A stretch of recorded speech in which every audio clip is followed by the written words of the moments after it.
Ciao, per preparare dei pancakes alla fragola facili e veloci, versa prima in una ciotola 150 g di farina, 2 cucchiai di zucchero semolato, un cucchiaino di lievito in polvere, mezzo cucchiaino di sale e mezzo cucchiaino di bicarbonato di sodio.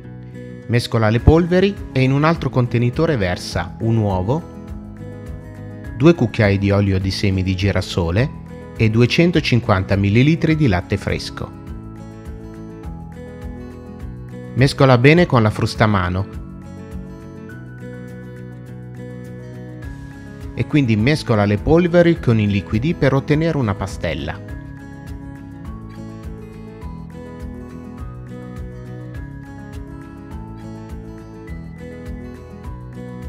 Aggiungi delle fragole a cubetti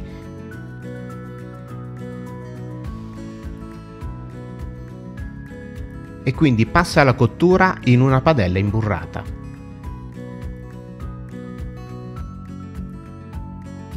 Quando sulla superficie si formeranno delle bollicine, potrai cuocere sull'altro lato. Servi subito con caramello o sciroppo d'acero. Guarda il video suggerito e iscriviti al canale.